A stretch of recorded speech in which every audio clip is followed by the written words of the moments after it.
You're now tuned into STWF-TV, The Parlay Perspective. The Parlay Perspective.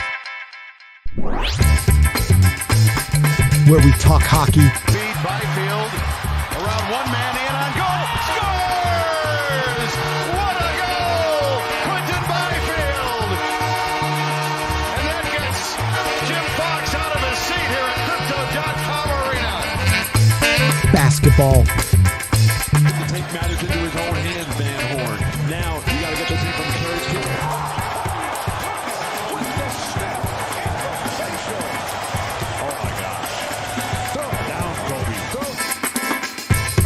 Football.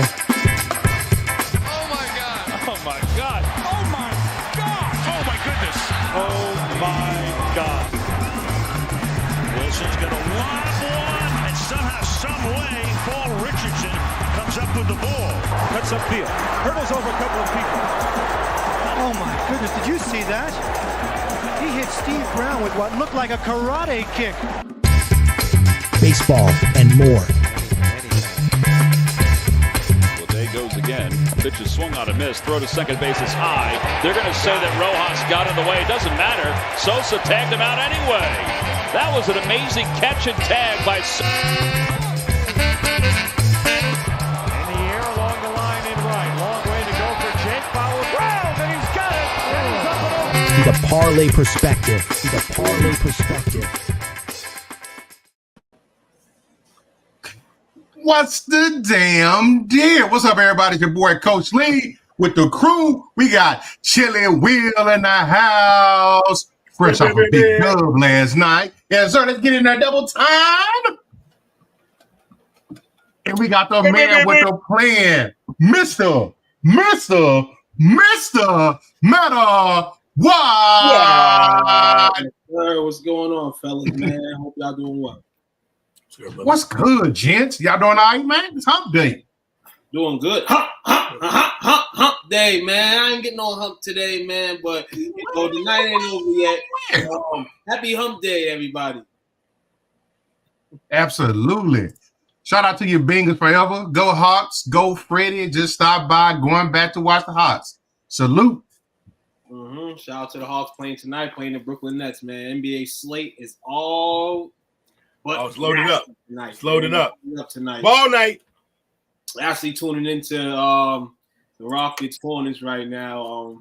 Rockets comfortable lead. Actually, right that's now, that's funny. That's what you chose because I chose the same game. Yeah. I was watching what score that game again? Huh? What score that game again? Rockets. Yeah. Okay. So yeah, man. The young Rockets. Those out, man. Young Young Rockets, Rockets, yeah. man. Looking. Young Hornets too. Shit. Yes, absolutely.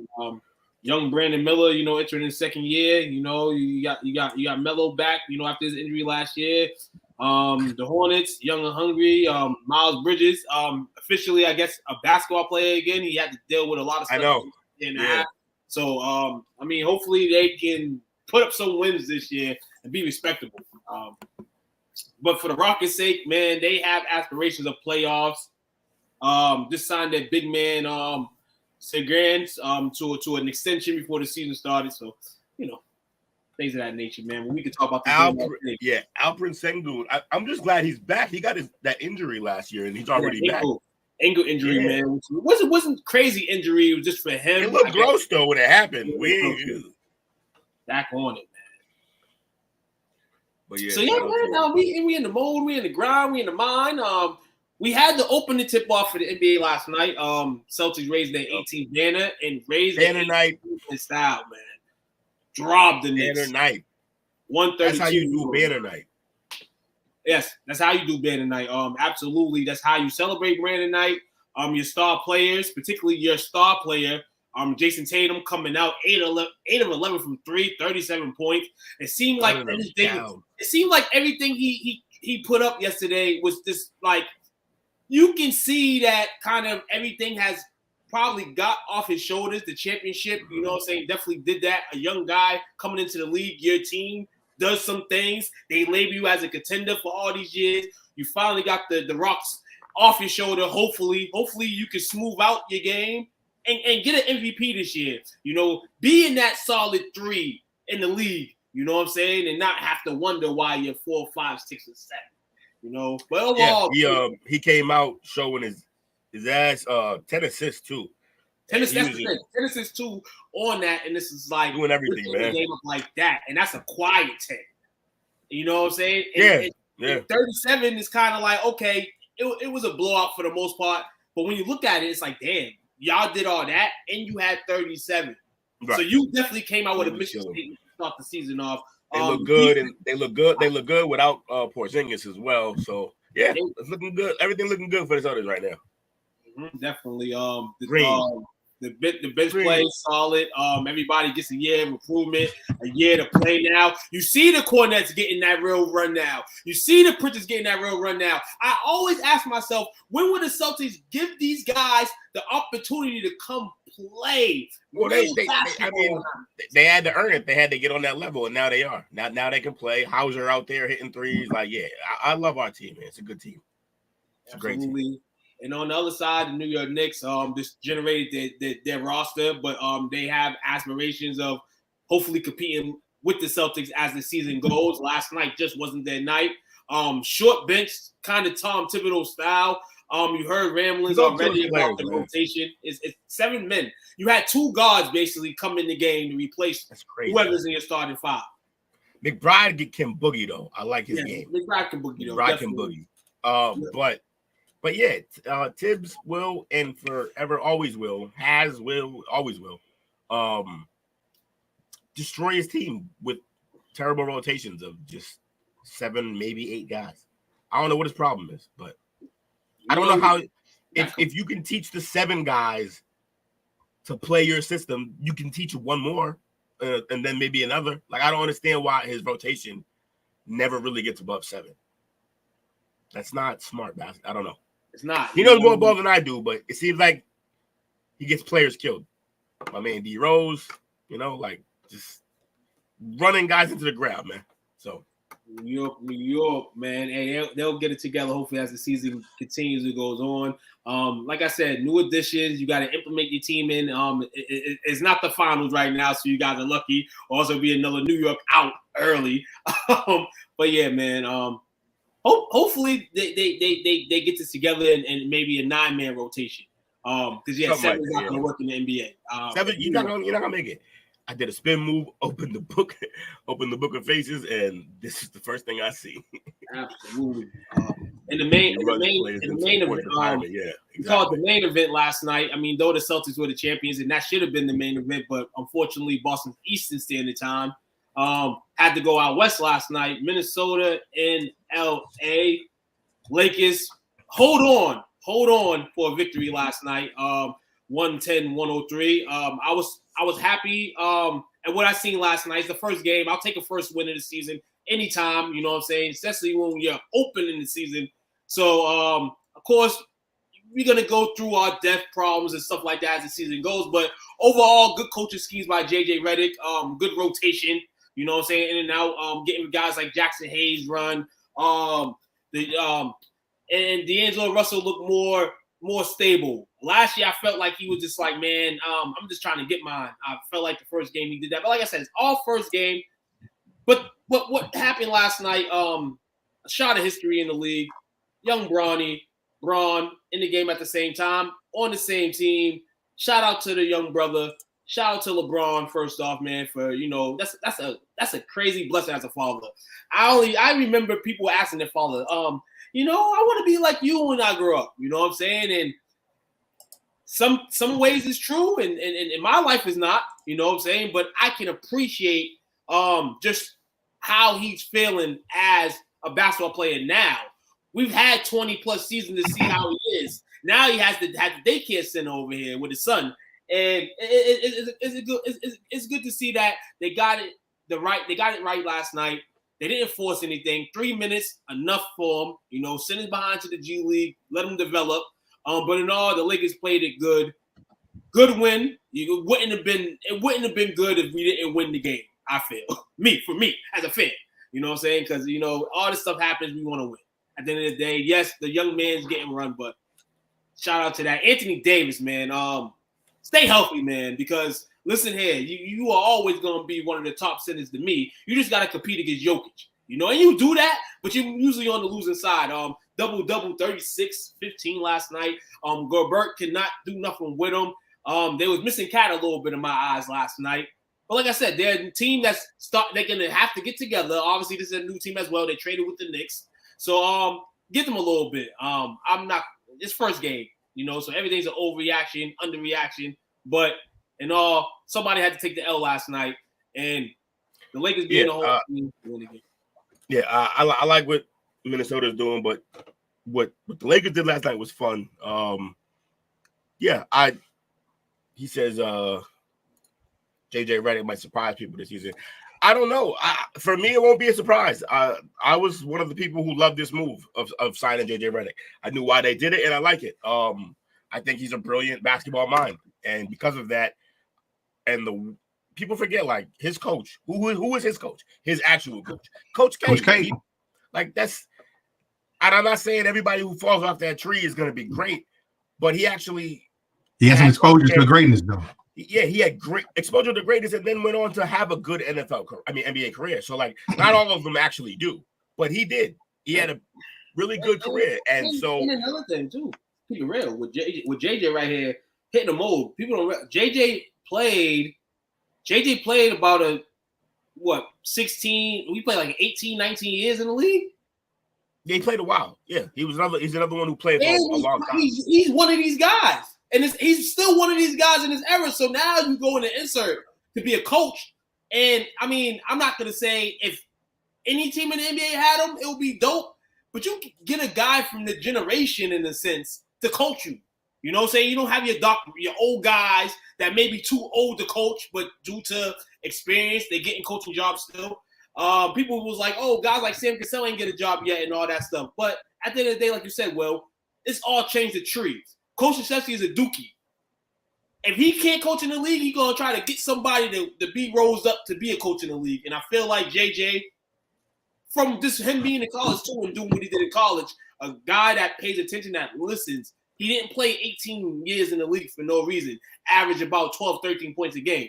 He didn't do that for a reason. He was there for a reason. So shout out to young JJ, and I hope the success flies out for you this year. I know it's a rebuild type of season for the Lakers, but as long as we got those two at the helm, LeBron and AD, the sky's the limit, I guess. Gotcha. 15 years in the league. Absolutely, for Mr. JJ, man. Yeah, man. So that was Tuesday's chop up of the NBA. Like I said, tonight, all types of fire going on tonight in the league. I was tuned in a little bit to Milwaukee and Philly. Milwaukee up at the half. Of course, we heard the stories of Philly, no Embiid, no Paul George for probably the next week or so for George, and probably for Embiid, probably another week and a half.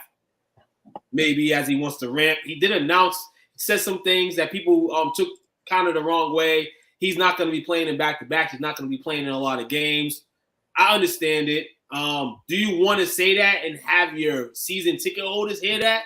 No, but we know the story with Embiid, man. The guy just can't stay healthy, and they've tried some seasons to play this man maximum games, and then he burns out in the playoffs. So for Philly, just stay the course and be healthy when it counts. I'm not mad that he's doing this, or Philly representatives, GMs, all that owner is like, we're gonna do this. You know what I'm saying? There's no other way, man. This guy's the franchise of our team, and we got to keep him stable. So tough blow for Philly early, but I mean, with the Eastern Conference, they'll be able to smooth things out, man.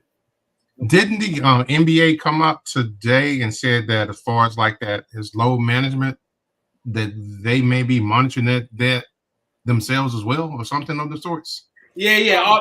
Because the rule came in effect a few years ago, even with the whole MVP situation. You got to play a certain amount of games for this and that. But yeah, you have to kind of monitor that. But there's a lot of guys in the league, if you kind of monitor it on like a week-to-week basis, Joel Embiid will be one of those guys on the list that you're like, yeah, maybe we should be precautious with him. In the league, I feel like we'll be like, yo, we got to be precautious with him. But again, everybody's not going to get that opportunity. So yeah, them examining it and looking at it, I'm not mad at that either. But this guy we know is prone as hell to injuries. And a lot of guys are, you know, and like I said, if he wasn't the star that he was, he would just be another number. You know what I'm saying? So we'll see how it rolls in Philly, man. Philly, man, the dice is hot. Really hot. Let's check out this LeBron clip real fast. Pure joy, to be honest, to be able to come to work every day, you know, put in the work, hard work with your son, you know, every day, and be able to see him continue to grow. We push each other. He pushed me, I push him. We push our teammates and vice versa. So it's just a very joyous, you know, moment for not only for myself but for our family. And I'm starting here today with Media Day. Did a couple photo booths, did an interview over there with Spectrum. That was pretty cool. So it's pretty awesome. Gives you a lot of life. Gives you a lot of life, especially when you're around young guys. I had a lot of fun, you know, this summer with Ant-Man and Tyrese Halliburton and some of the young guys on the team. You know, and they give you a lot of energy, a lot of life. So to be alongside him, he's 19 years old, he's 20 soon in October. It just gives you some more life and the rest of the young guys on the team. So it's awesome. Love it. Made history, man. It's great. How can you, even if you are a LeBron hater, how can you not like that? The only way you hate is if you failed as a father. Because most of the people that are talking about it is motherfucking older people like us, for the most part. If you're a father. Now, if you're not a father, then I don't know what you're upset about in life. They didn't have it. And then that can go back to that too. They didn't have it. For me as a Lakers fan, it's like, you know, if you go into the funny shit of it, it's LA, it's theater, it's theatrical, but at the same time, it's a professional basketball league, and it's not what you know at the end of the day, it's who you know. Maybe, yeah, Bronny got some loopholes in the hole, you know, to be in this moment, but at the same time, damn, yo daddy's the best player in the goddamn league. It's a lot of times. It's always been who you know. How many times do you know? I'm pretty sure everybody, all of us on this panel tonight, there's somebody that you grew up with in the hood, you know, because of certain circumstances. If they had stayed the course, they should have been in whatever league that they chose to participate in. So a lot of times it's like it just didn't work out for you, or it wasn't in the cards. Yeah, or a large majority of the time it's because right place, right time, somebody looked out for you. And let's keep it, keep it a buck. Especially after you're playing, it's all about nepotism at that point in time. So most jobs are. The entire country built on this. Right. Nepotism built this country. So why is it a problem now? It's a problem because it's a problem because of the guy that stamped, man. It's the guy that stamped. And you know what's crazy? Shout out to Michael Jordan, man, because that's the only reason why it's happening. It's the only reason why, because I feel like if Michael Jordan didn't do what he did beforehand, this would all be like poetry emotion right here. This would be great art. But then you have another side. And then, yeah, the fans can be fans. There's a lot of annoying Braun fans. There's a lot of annoying A fans, B fans, C fans. I mean, people carry fan bases. But this is why you make it to where you make it to, you know? And while you're trying to make it, you have a fan base. Be blessed that you have a fan base. LeBron is hella happy. You know what I'm saying? He don't need to have the best seller sneakers to make way. To still be in this world as a global icon. He don't need that. This is a different world right now. Shout out to Michael Jordan, man, because people are still buying your shits. People can't even look up a glossary or a dictionary or pick it up and see what you did. They buy your sneakers though. This man LeBron's a living legend, still living, still doing things, rather building schools, building empires. You got your high school teammates, good jobs, nepotism. You know, and I can never be mad at that. The only thing is now is that it aligns so much. He's playing with the Lakers now. And, yeah, like you said, it could be theater, but I guess this is good theater. A Son with His Father is good theater. Hopefully it gets good ratings, meaning the Lakers season. That's what I'm more important about for us. And yeah, that's about it, man. Go Lakers. Yeah, I'm definitely a fan of it. So I know it just says it's an illness. They haven't really elaborated on it, but Zion is going to miss the Pelicans opener. Well, Pelicans opener, and they just started. Cause for concern? Yes, absolutely cause for concern. And even if it's no concern in the locker room and on the Pelican side, it's a concern. Because year in and year out, you get to it's always something. And you don't want to have somebody's name with is always something. Because that ends up being not good. And the Pelicans don't need that right now with him. Because right now, what they're probably trying to do is, and I mean, at the end of the day, if they want to trade him or explore something, they can, I mean, a team will probably take him, but you want to keep his value steady right now. You don't want to have this problem continuously of this guy's missing this game, that game, all this and that. Now, hey, maybe Zion want to take care of the kids tonight, man, and chill out. Maybe the Bulls are just immediately this game, but this is the professional league, man. This is the Hold up. Like you got to play. Hold up. Is that a Lower Marion hoodie? Yes. That shit is spiffy. Yeah, it is. Oh, yeah. You know, I know exactly who that is. That's a absolutely. You know the Mamba, man. Shout out to the Mamba, man. Yeah, exactly. That's crazy. That's a crazy ass hoodie right there. You be just Pelican fans. You be hitting them in the head randomly. You just be like, bow, just out the cut too. Disappointment Pelicans, disappointment Saints, whoever other New Orleans teams. Oh, LSU's on to come up. So yeah, cheer for them. My advice is don't cheer for the Pelicans or the Saints because it's gonna get nasty. At least Zion. At least the Pelicans, they built their team sort of to still kind of compete without him. So it should be okay. Like they have an all-star. They low-key have a pretty good team, even without him on the floor. I mean, they got Brandon Ingram. They went and got DeJounte Murray. Pulling back. He is coming in his own, and then the other kid as well. Like, yeah, that their team's actually, but yeah, they're still going to disappoint people because Herbert. Herbert. Real quick, I'm curious because y'all are the basketball gurus and experts. As far as the divisional champs, I want to pick your brains on who you picked to win the divisions. In Atlantic, I'm pretty sure we'll pick the Celtics. 2? Yeah. Yeah. Celtics for the taking in this division. Yeah, Celtics over everybody. The Central. Central right now, I want to give it to Cleveland right now.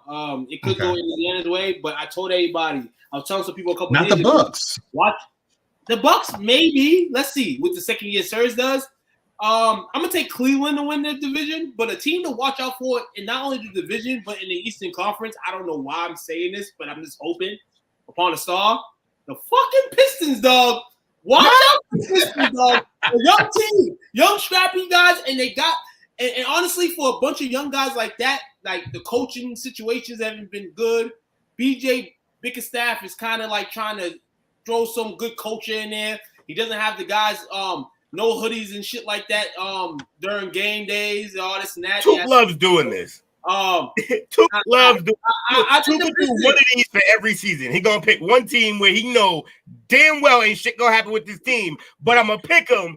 Because if it does happen, I'm gonna look like a fucking genius. If it don't happen, no one's gonna remember this shit. Because this dog. No, hold on. Listen, no. No. I am actually 1 for 2 in this situation. Well, no, I could be 2 for 2, possibly. Okay. Because Minnesota, I called Minnesota before Minnesota went crazy.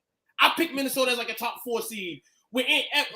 Not last year, but the year before. I just feel like with Detroit, Will, we know they draft fucking 1st through 4th in the draft every year, Will. And I only say that because like they need to get out this fucking hole. Like Like Yeah, Detroit sports, like we low key root for the Lions fucking every week. We see what the Lions fucking went through, and the Pistons have had a little bit of sunnier days than the Lions. Hey, look, you can try to talk. You can try to talk me into it, but I'm already. No. My mind doesn't talk you into it. My mind is like, even if it's like You're into yourself right now. If it's an 8 to 10 win difference from last year, I'm happy with that. If it's 12 to 15 wins, playing, and then that's a different situation. I think they can make the play-in. I think they're playing worthy. They're gonna win 16 games. they might win 16 games. This team is, but not. Is that bad? Honestly, I'm just messing with them. They do have young talent. He's right. They draft high every year. The Pistons they're just like the Lions used to be, and I don't think they've done enough to turn it around like the Lions have yet. But like I said, like if Cade shows up, and then the rest of that team starts playing around them, then yeah, I mean. They're in the dogfight right now. Indiana, 101-102 Pistons, 6:31 left in the fourth. Cade Cunningham out here tonight, man. He stays healthy. It's gonna be watching 26 and 9, 10 and 19 shooting. For the Pacers on the other side, Pascal Siakam 15, Miles Turner 20. Tyrese Halliburton tonight 10, 4 and 3, and Methuen 14 points for the Pacers, man. So rolling that. This is other scorers too. We got Malik Beasley, the new addition, with 13. Tim Hardaway Jr. with 14. That's where he is now. Oh my God. Yes. And him and his pops can go cry up there now. That's what Lewis get. He's stuck with that motherfucker. So yeah, man, crazy, man. But shout out opening night. Like I said, man, on opening night, you look for, to me, if you're a bettor, you look for the upsets because you don't really know what you're getting. You know what I'm saying? So if you're just trying to try to peep in the game, just go with like two underdogs.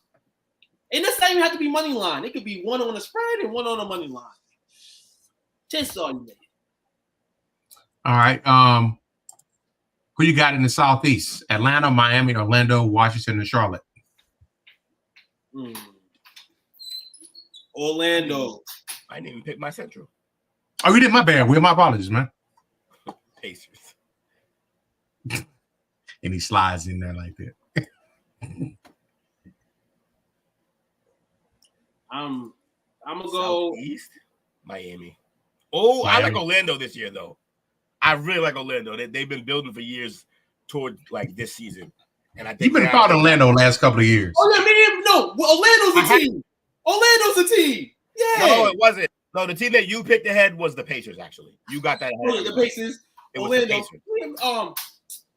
I've been on Orlando for like 3 years. I've been waiting for them to just wake up. Like, and Banchero, I loved him when they drafted him. Like, he's a grown man. Orlando's playing Miami right now, up 4 at the half. Okay. A slow start. Western Conference in the Northwest: Denver, Portland, Oklahoma City, Utah, Minnesota.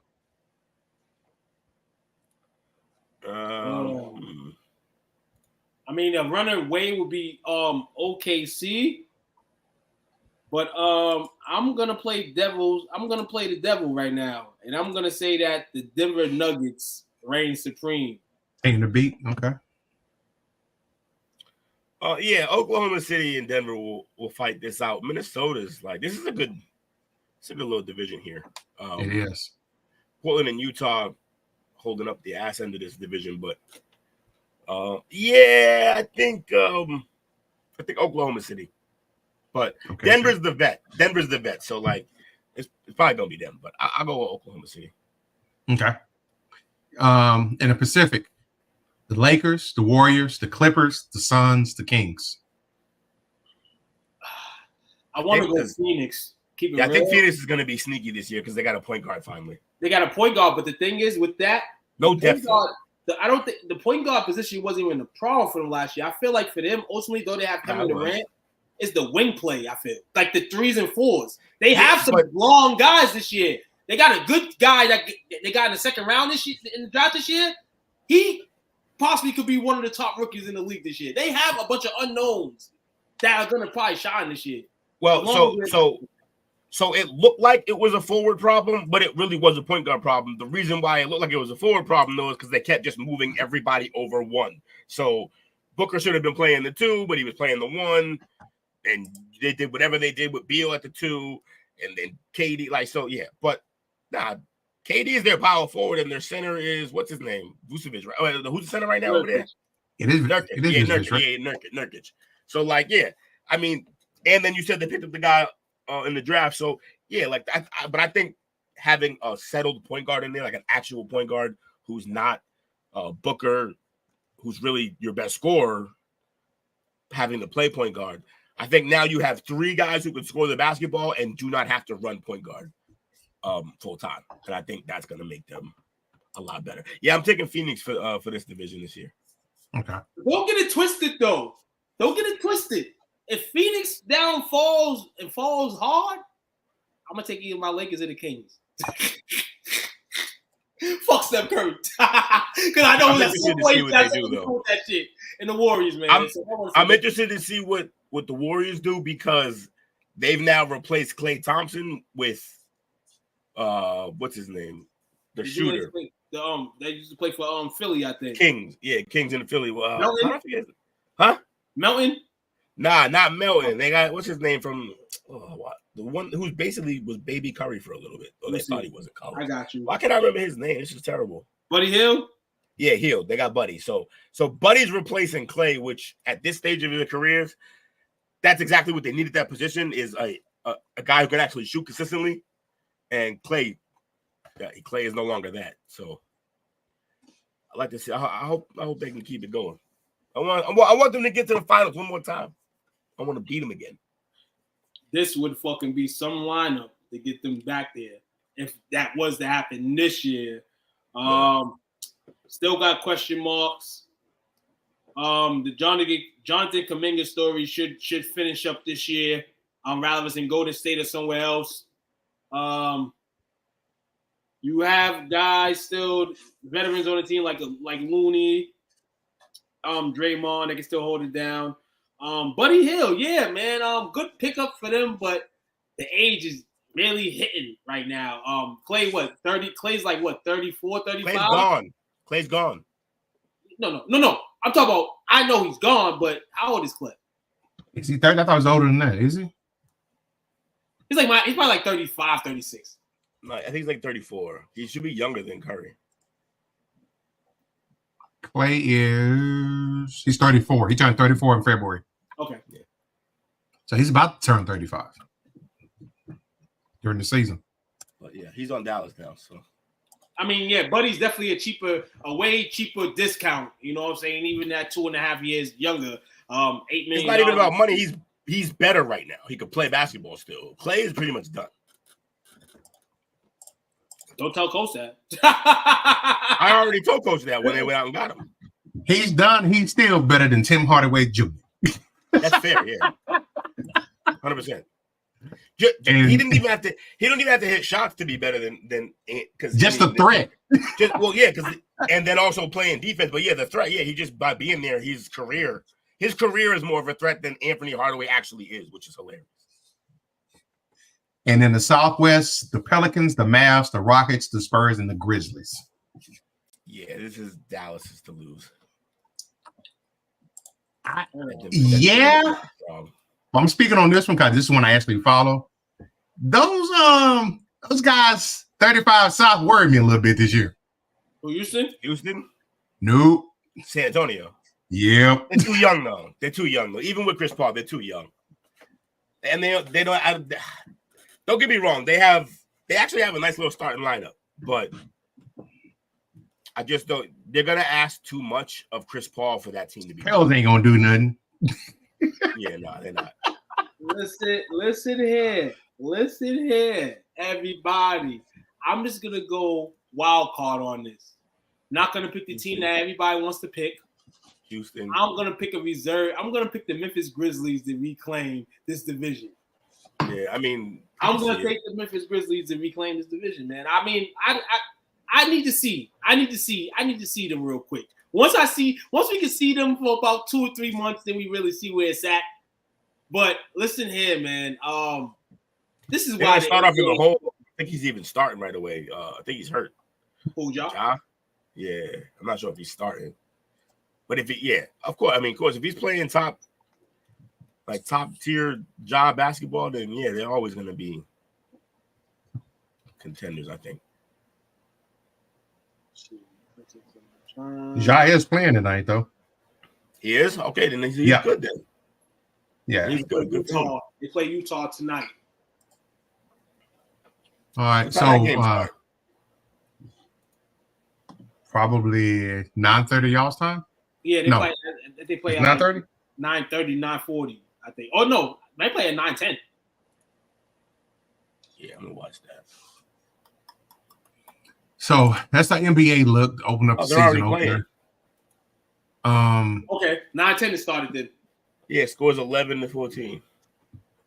Jazz. I know we talked about it. I think we talked about it last week. The WNBA Finals. Woo! With the distance. Shout out to deliberately broke the New York City's 28-year drought. Love it. Good for the girls. Good for the women. And the finals, as far as viewership, it was the highest viewership in 25 years. Yeah. Everyone's better send Caitlin a fruit basket or something. You're welcome. Caitlin did all that. After all that hate. So maybe in year 2, maybe they will embrace her globally. But I hope they keep hacking her and stuff. It's gonna make her tougher. It's gonna make her better. I'm gonna be real with you. So you keep busting their ass. Yeah, I'm gonna be real with you. This is not the end of it.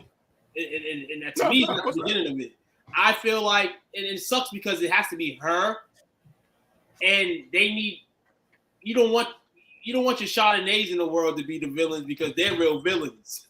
You need a villain that doesn't really want to be the villain, but for the cash flow, we'll take it. And I think Caitlin's got to fight that bullet. But I'm not mad at it. You go out there and score 20 points a game. Fuck it. Be the person that people hate. But it ain't even gonna be everybody.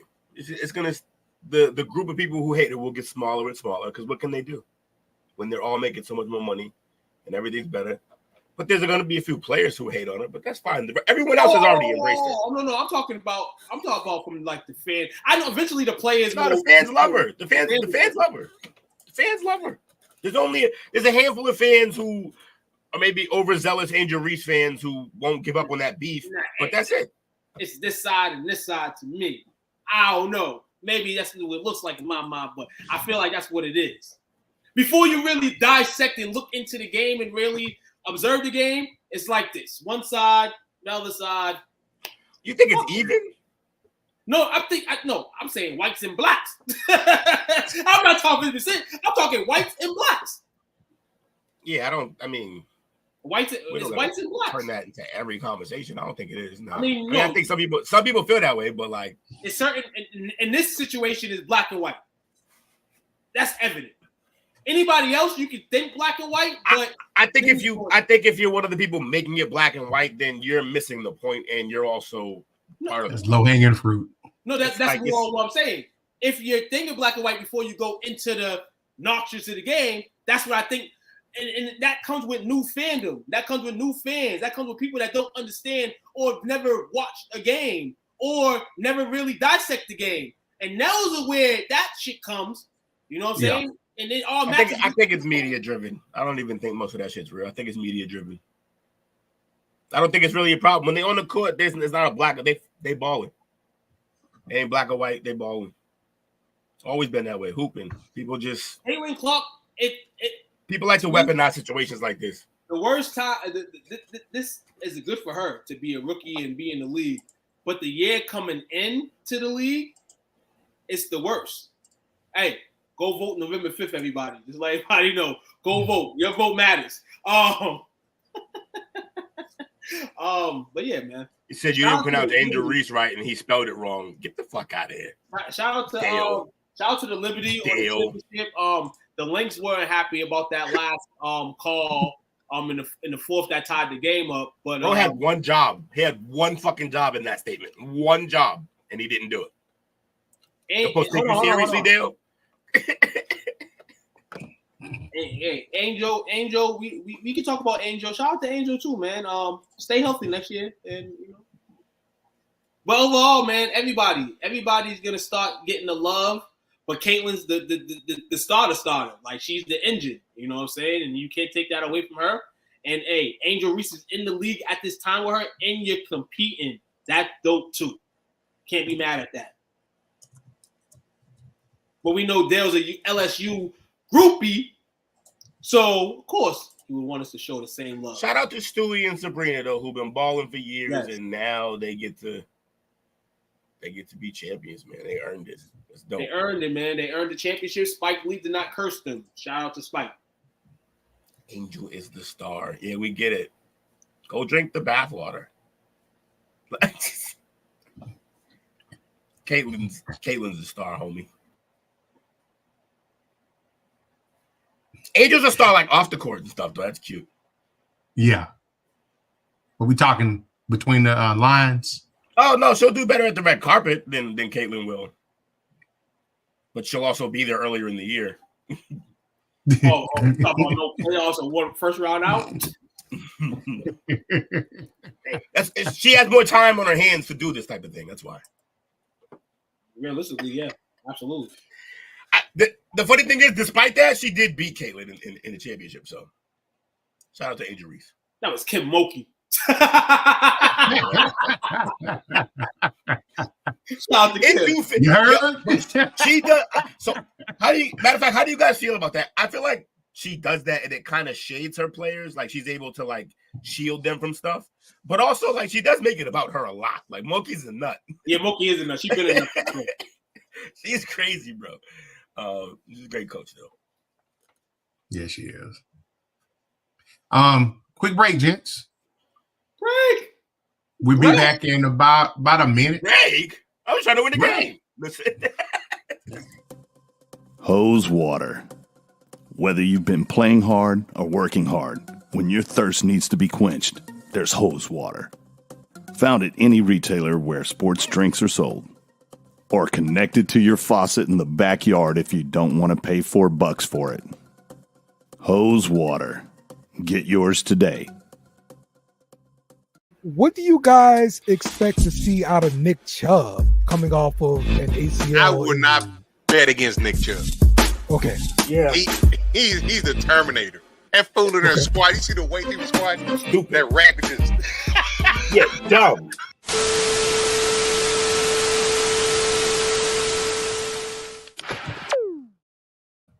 Yeah, man, I just realized how much of an old ass man I sound like when I laugh. Oh man, how angry I always sound. Yeah, dumb. I'm just rational. Chubb came in and ball, by the way. So shout out to Nick Chubb because I was fucking wrong. Shout out to Nick Chubb, man. Shout out to Nick Chubb on Sunday scoring that first TD back. Absolutely. So a guy who can come back from 2 different knee injuries like that and still squat that much should be like a firefighter, not a football player. That guy's amazing. So save people. That's crazy, man. He was a hero. Good genetics and the improvements of science. Yeah, and also true grit. That dude is not quit. Yeah. 2 of those knees, a lot of knees, people tell him to hang it up. 2 of those knees like that, and the money that he probably got and that he could probably make, just fade into the distance, but he led a game, so I respect it. Yes, sir. Milwaukee drubbing on Philly right now. Banging the Liberty Bell as hard as they can. 94-78. So is it tomorrow or tonight? So World Series. Friday, 4 o'clock Eastern time, which is crazy, but I get it because in LA. Dodgers. Yeah, we're gonna be dealing with that. 4:00 p.m. West Coast versus East Coast, Tupac versus Biggie, but in the baseball standard. I can't wait for it. This is what the world wanted. That makes it a 1 o'clock game for them, though. That's nuts. Yeah. Oh no, I'm gonna be real with you, Will. As the person that went to a LA Dodgers game, oh my fucking god, that shit, they lit. 1 o'clock. I'm sitting here like in my mind, like y'all working or yo, I went on a week. LA, they should either you're a celebrity or like they should have to do. And in my mind, I'm like, yeah, and I thought that after I thought to myself, like, y'all motherfuckers don't got jobs. Y'all don't work. But yeah, man, it's gonna be lit in that motherfucker, man. So the cheapest game 1 ticket sold on TickPick was a set of 6 down the left field line, going for $9.51 a piece. Mm-hmm. That seems like it needs to be more than that. But hey, for $9, if you can get that, go get it. Standing room only ticket to Game 3 at Yankee Stadium. $1,514 for a standing room only. That sounds like a New York thing to do. And you know what New York, and Will said it, celebrities that don't even know about the game go buy tickets just to be there and get a photo op or be in the magazine, the People magazine or something. So yeah, realistic pricing there. Could be more. I wonder, I know it's a money grab, but also I feel like you got to make I feel like for playoff games and especially like World Series or Super Bowl game, you got to make the ticket outrageous. Otherwise, you get a bunch of me's in there, me's and you's, and you get Henny Wills in there for a game, and it'll be chaos. Yeah, it'll be chaos. Well, to put it in perspective for you, the Nationals and Astros in 19, cheapest ticket was $407. The Rays and Dodgers in 20, $250. The Braves and Astros in 21, $169. The Phillies and Astros in 22, $445, and the D-backs and Rangers $305. It matters that these two cities are gigantic. Markets put together, the two largest cities in America. It's the 2 biggest markets. It's the 2 biggest markets easily. Yeah. Well, good for whoever gets to go. Who do you think gonna win? What's the prediction? Oh, I think it's the Dodgers. I can't in possible good faith pick the Yankees. So, hey, it boils my blood. I'll be real with you. It's been fuck the Dodgers because you know what they've done. So according to certain things that the Yankees have been doing, but the Yankees haven't won in a long time. Good. They haven't been in a long time. Go keep it that way. No. Go Yankees. Gross. The Dodgers in the misery. They made fucking 300. No, hold on. What? How much? Almost like $3 billion in contracts. Yeah, get the motherfucker the fuck out of here. That's the same thing that the Yankees are always doing. No. I understand. No. I said that when the Yankees were doing. But the Dodgers fucking forced it this year. They forced it. Listen here. Yeah, they did. I don't care. Okay. Like the Yankees, like year by year, they bring a piece in, and you're like, okay, goddamn. But the Dodgers this season alone had like 3 or 4 cats that $100+ million. That is wild. But the Yankees are gonna have to pay. Teams got to sign their players. If you don't want them to end up on the Dodgers, fucking sign them. They better sign Juan Soto. Do not let Juan Soto go to fucking LA. Nah, they can't do that. I think he loves New York though. Yeah, he loves New York. He said he wanted to sign a deal after the Yankees' first game. But that's fine though, man. I'm gonna take the Yankees to win. It's gonna be a good one, hopefully. I think for the Yankees, I think the pitching's coming about, and for the Dodgers, the pitching hasn't really been. But hey, this is a 7-game series, clean stakes, 0-0. May the best team win, man. I'll be real. If I'm the Dodgers and I'm in any type of situation where I'm down in the series, I'm saying, fuck that, Ohtani. Your elbow all right? Your elbow all right? Because you can't go down in the hole with this pitching that they got over here. Listen, you can't. Yeah. I think he might pitch at some point, but I don't know. They probably shouldn't. They're just smarter not to. You got to think long term. I know this is the reason you went and got him, but you got to think long term. You got to think long term strategically. But the Dodgers are chasing the title so much. Right, like do they want? But then they just win one. Yeah. Was it? Yeah. No, did they? No. They didn't, did they? No. They went to the World Series against the Red Sox, and the Red Sox do them dirty. Didn't they beat the Rays in 20? Yeah, they think they beat the Rays. Yeah, I'm ish. I mean, let me check. What? We just killed all our baseball credibility. No. They will excuse us.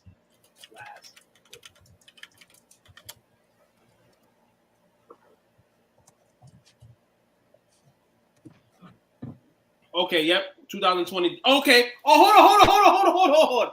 I got a joke for everybody real quick. Fire away. COVID chip. 2020. COVID chip. If one team's COVID chip is a COVID chip, everybody's championship 2020 is a COVID chip. Cool in the Dodgers. But nah, last championship for the Dodgers 2020. Yeah, that's the one that was played in the Ranger Stadium during COVID. Took the Rays down to 6, man. Poor Rays, man. Jamal Crawford was talking about that bubble championship today. He was like, he said it too. Don't count. Jamal. That's fun.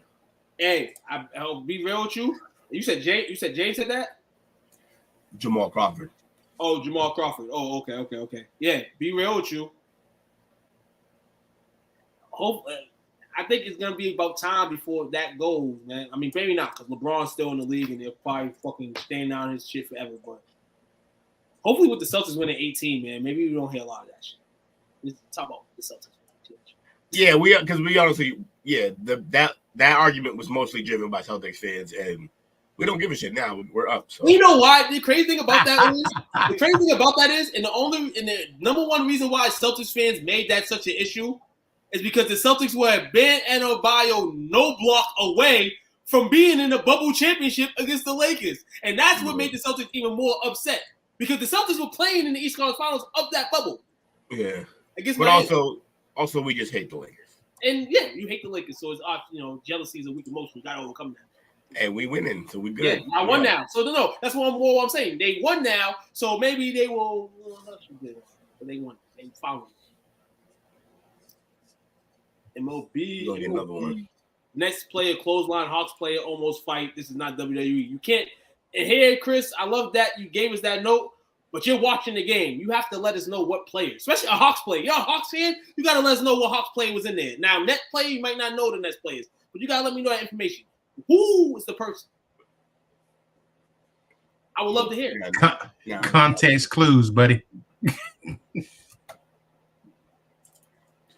NHL Power Rankings this week. Oof. Hey, we got the rankings real quick. What you got? The fucking Bruins, bro. What the fuck is going on, dog? Not good.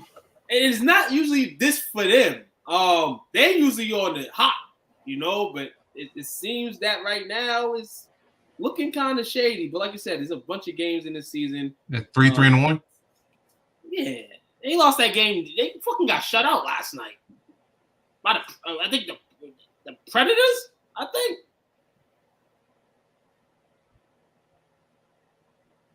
And the 1-5 Nashville Predators won their first game last night against the Bruins. So they say that there's a little bit of drama that's brewing, between Jim Montgomery and his line juggling over the last two games, but some anger directed at the captain, Brad Marchand. Oh, Brad Marchand. So he's having a problem? Yeah, you can't have a problem with him when you're in trouble. Right, at all.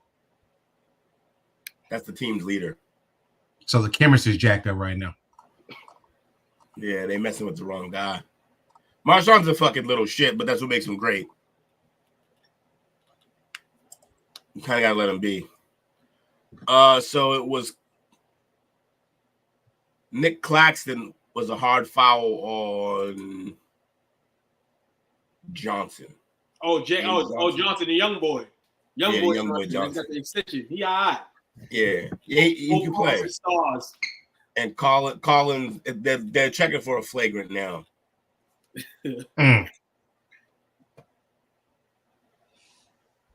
NBA's back, baby. What's that top 5 looking like though, NHL wise, Coach? I'm kind of disappointed that my Devils ain't on there more than likely, but we creeping.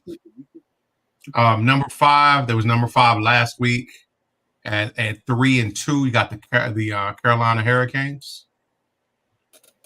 Now they did start off the season with a 4-1 loss, but since then they've gone 3-1. including 2 comeback wins. Rod the Bide, and once again, willing the team to win. Rod the Bide. No Diddy.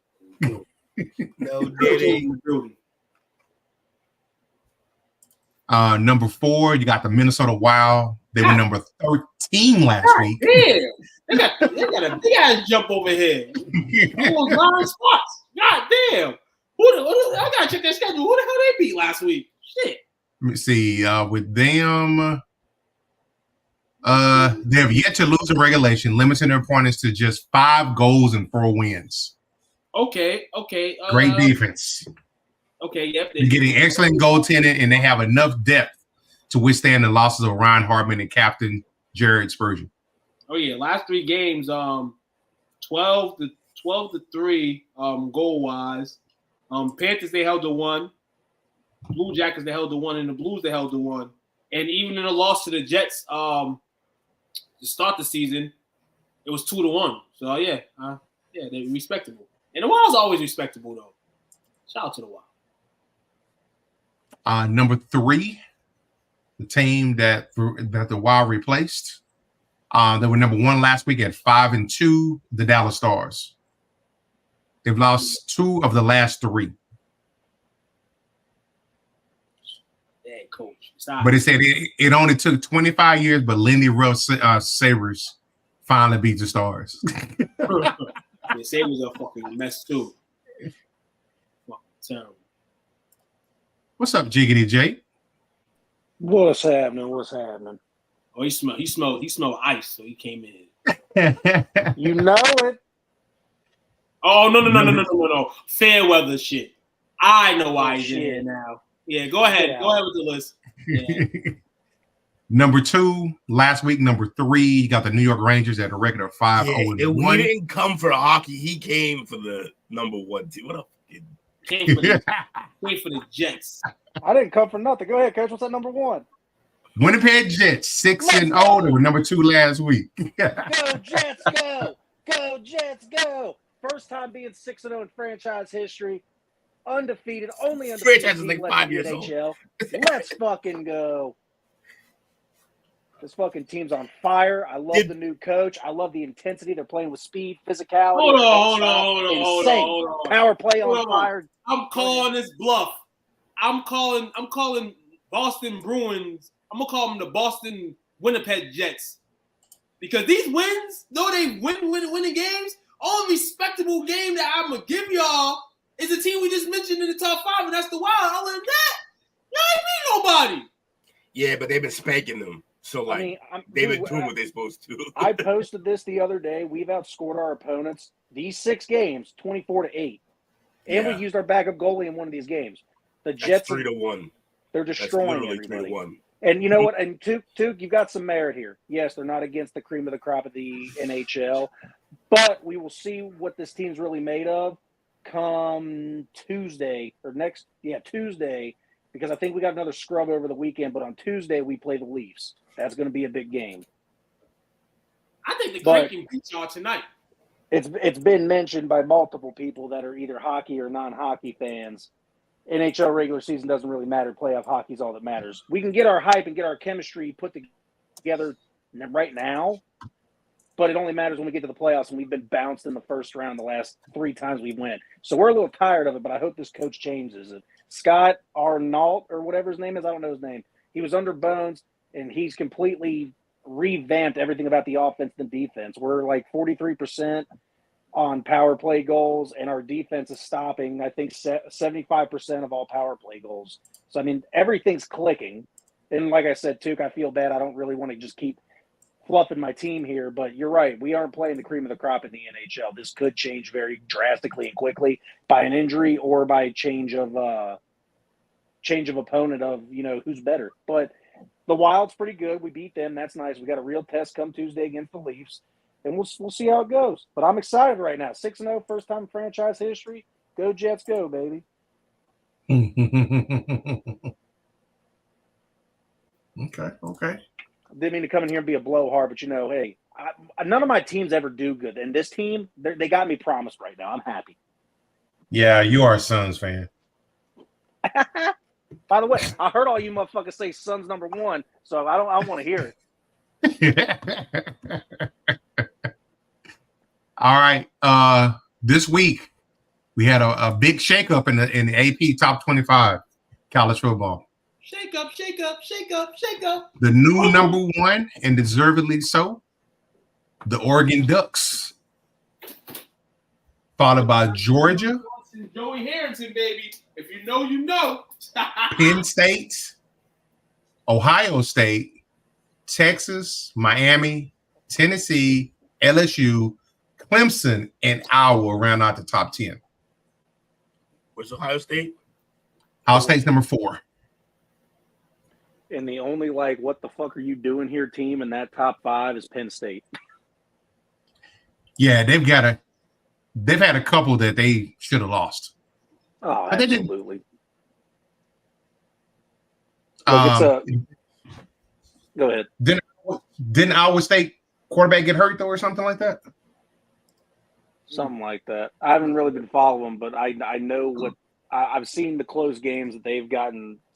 I mean, good teams find a way to win. They're in the second best college conference that you can be in. They haven't played the tough opponents yet. I don't even know how many ranked games they've played so far this year. You said Iowa State's QB hurt?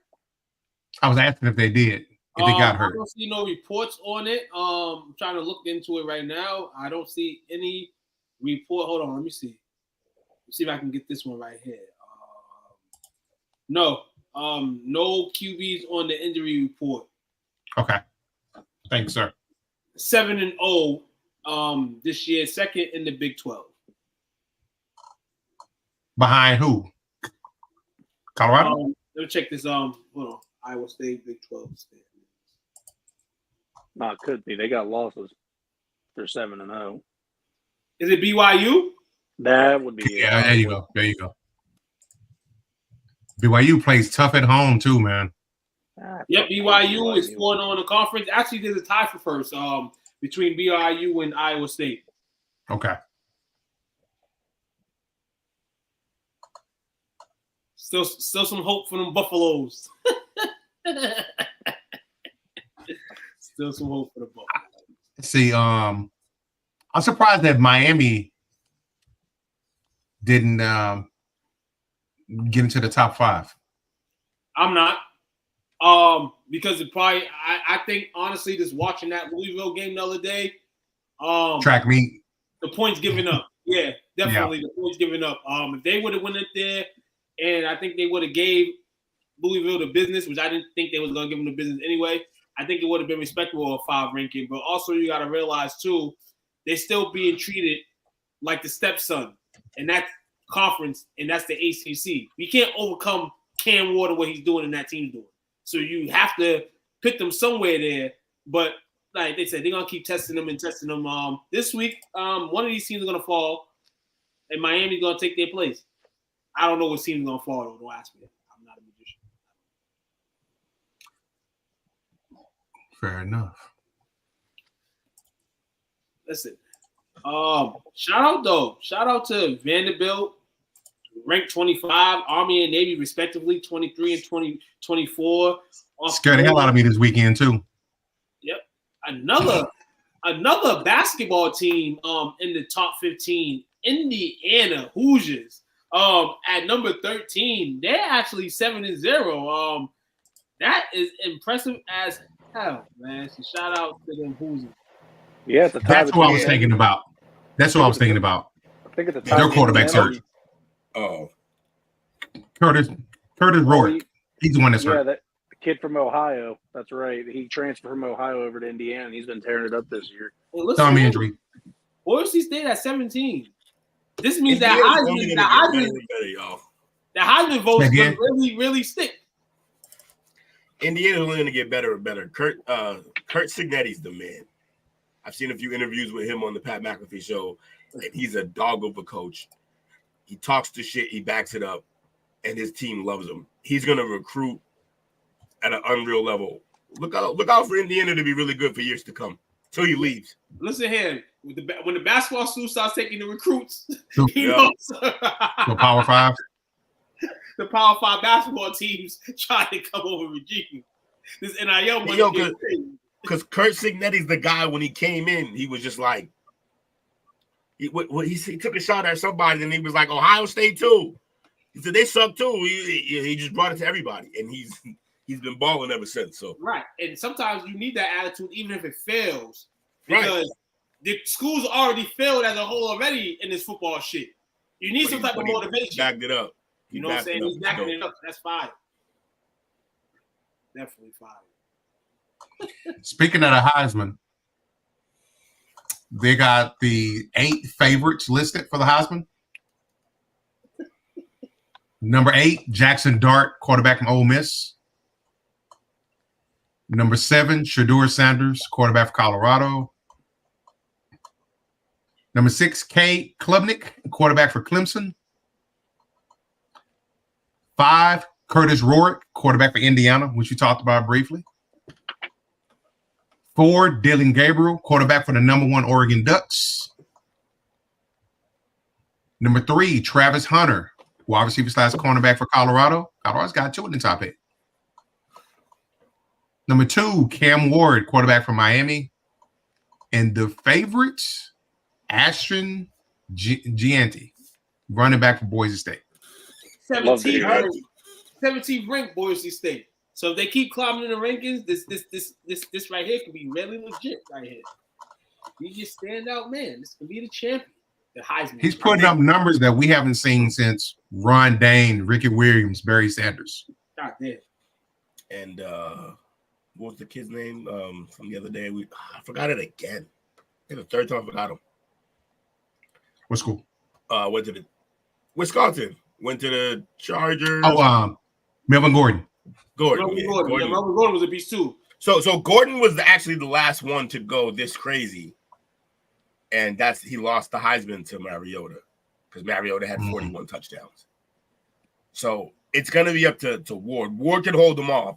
I know they have him listed as 1 and 2, but if it stays close like that, if Ward keeps lighting it up, they're gonna give it to the quarterback, man. They always, especially because it's the U. Oh man, there's no way they give the resurgent U. There's no way they give the Boise State running back the Heisman over the resurging Miami University quarterback. But I hope. I have hope. I really want Travis to jump both of them, but we'll see what happens. Travis, is Travis playing every snap? Playing every snap. Still hurt? Is he gonna play this week? Deion said he said he expected that he may play this week. He got to play this week. Yeah, when the voting like this and it's hitting November, he got to play. You definitely got to play. But for the Janty guy, the UNLV coach was getting interviewed this week, and he was speaking on how to stop him. And he said, "Hey man, I'm gonna have to put 12, 13 defenders in the box." You know what I'm saying? They tried to stop him. UNLV plays Boise State on Friday night. Potential as well to be a Mountain West championship matchup as well. So stay tuned. This has some interesting in it because UNLV is not bad either. That's 2 shots. It's gonna be a dope game. West Coast. So before we get ready to get into our picks, we had a trade that happened in the wee hours of the NFL last night. It get finalized till this morning. Trade. Hey, you want to talk about trades? Trade to win the game. Try to win the game.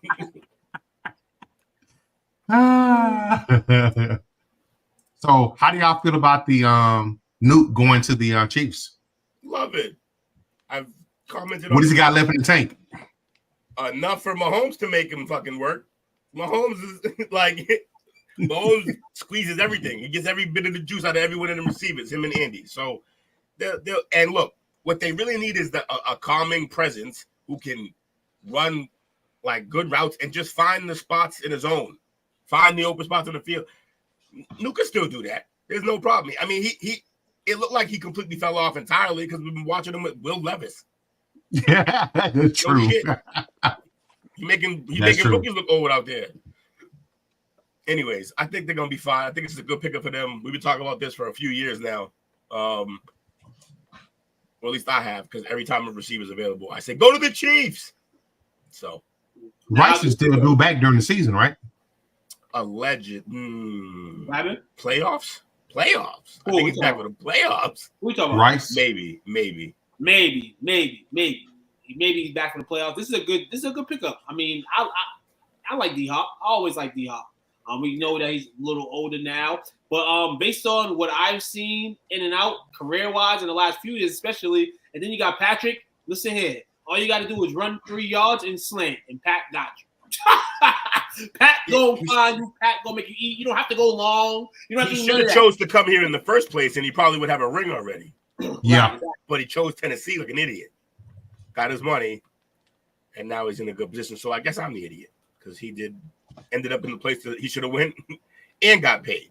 So, and speaking of money, the Titans picked up a majority of their contract. That means they wanted him out. Yeah. Yeah, he probably. He seems like he could be a problem if he's not getting the ball. So, well, you know your boy Billy O ran him out of Houston. Right. There was another signing. There was a signing recently. Today as is. They've been talking about this somewhat during the season. Alvin Kamara agrees to 2-year extension worth $24.5 million to stay with the Saints. Weird. The rebuilding Saints. Guaranteed $1.5 million in incentives, making it worth up to $26 million. This will save $18 million on the 2025 salary cap with his new deal. Saint for life. That's cool. Sucks for him. Saint for life, baby. Who that?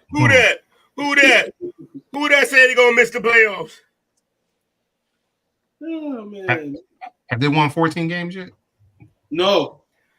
Collectively, since this was a declaration. Actually, yeah. So they haven't won 14 games in my entire podcasting career. The whole thing. The hundreds of shows and clips. Yeah, the hundreds of shows and clips for 3 years, and they've yet to win the 14 games required for that joke to stop being funny. So that's fun. You gotta be close though. How many did they win last year? Because the first year of it was bad.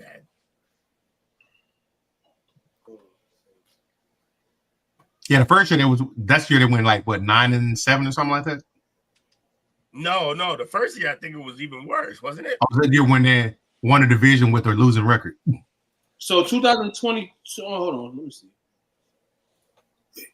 Hold on. We got this shit right here on wax. Last year 7-10. This year, what's it? 2-5. 2-5. So what about the year before? 7, that's 9. So you've been fully 2 years podcasting?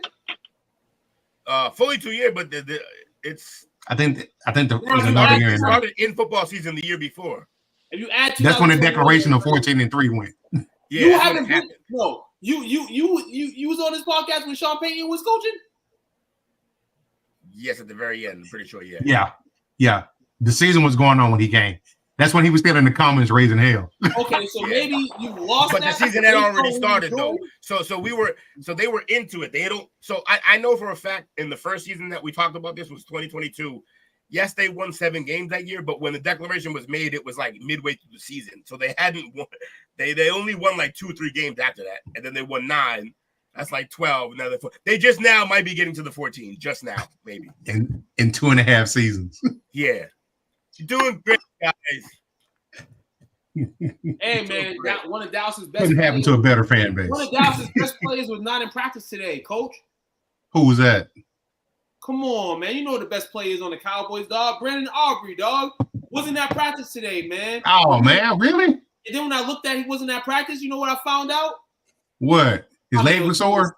My man was being a citizen, man. He had jury duty today, baby. He had jury duty. So Brandon Aubrey is not hurt, everybody. The best player on the Cowboys is still in effect. Yes. He scored half the team points. Literally. Hey, I got a freaking kicker predicament now in fantasy because freaking Cameron Dicker just won me a fantasy game this past Dicker the week. kicker. Scored 21 fucking points. Look at that guy. You got to release him. He ain't going to get that next week. Right. The Chargers scored nothing but field goals against Arizona. It was 15 points, and they were all field goals. Cameron Dicker, shout out to you, boy. I love you. All right, gents. My man sound actually, that could keep happening. That team has all the ingredients to get yards and not score. Yep. Shut it down in the red zone. That's how they lost to the Jaguars. All right, brothers. Y'all ready? Yes. Oh, let's. We need to take a break, or we need to roll right into it. What do we need? Let's do it.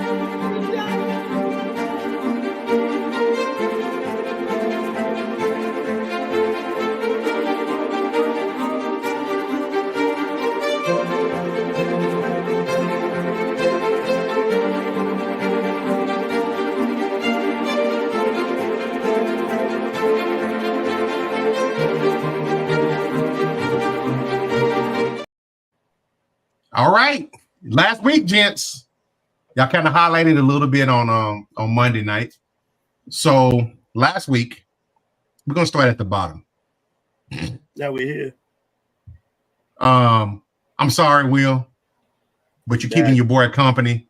We both went 9-6 last week. Yeah, rough. Number 2 came in at 11-4. That's one villain. Damn. And a record of 12-3. Just move on up. I'm like a cowboy in the middle of the season because we know this is not going to come back and keep up. But I'm going to celebrate it while it's here. You know what I'm saying? I'm going to take the most consecutive weeks and I'm going to turn that into a little record to make me feel better about myself. You know. So right now, you're doing better than your boys are doing. That's good. Yeah, absolutely. So right now, this is where we at. Took's at 69-38. Jay's at 65-32. Will's at 57-50, and I'm at 56-51. Bringing up the rear. Hey, at least I got second comfortably in hand. All right, gents. Jake, last year when you pulled that sneaky come from behind, you made it personal. This is personal, Jake. Until it's not personal no more. Stu said he ain't slipping up this year. This has been noted in multiple shows. You made this personal. I'm just letting you know cool. each and every week. I make this for you, Jake. This for you, Jake. All these things for you, Jake. For you, Jake. These guys get it. All right. Thursday night game. Minnesota at the Rams. Oh, you got Soda. Minnesota as well for me. Ooh, Thursday night game. I say Minnesota. This is 2 in a row they're about to lose. I'm going Rams. Cooper Kupp back possibly tomorrow. Is he coming back tomorrow? He's probably coming back tomorrow. Hold on. You know what's crazy? You know what's crazy about it? The Rams have some weapons. I mean, they just don't know where they're going, but they have those weapons. Detroit has weapons, and that's why they was able to beat Minnesota last week. I say these young weapons can do the same. Do we really believe in Sam Darnold? The defense is good for Minnesota. I don't believe in Sam. I'm going to take the Rams. Hey, Sam was slinging in that first half, man. They just got to start grinding the run out after.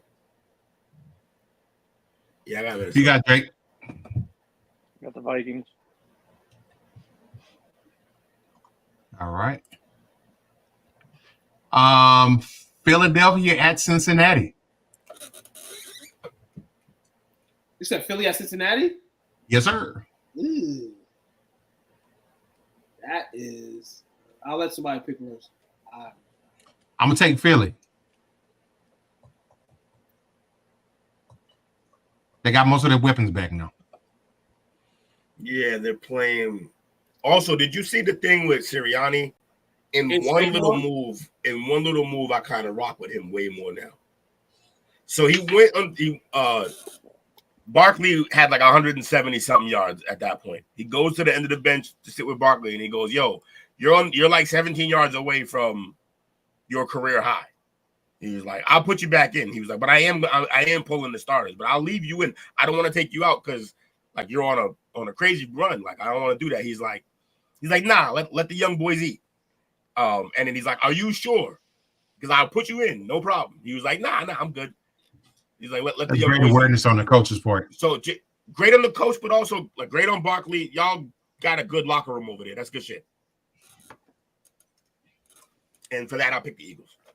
All right. Eagles. I'm trying to soar a little bit. Cincinnati. This is a tricky situation right here.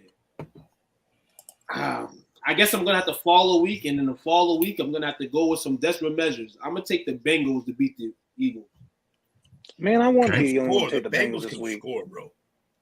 That's what I'm saying. It's like when I talk so much shit about Cincinnati, but when they're playing teams and you look at the matchup, you're like the way the offense is. You're like, damn, they can stay in the game. They possibly could win. Their defense has not been good this year. But people started talking more shit about the defense. And last week, I understand it was Cleveland, but they showed promise and figured out stuff that works. And their defensive line is officially healthy again, and they're getting to the quarterbacks now. So, and Cleveland doesn't have a schmuck offensive line. So I like that. The problem is Hurts can move around it, but I still think it's in Cincy. They know how to score. I think they can outscore them. Taking Cincy? Yes, sir. All right. Baltimore at Cleveland. Them Ravens. Same here. I'm gonna take Baltimore too.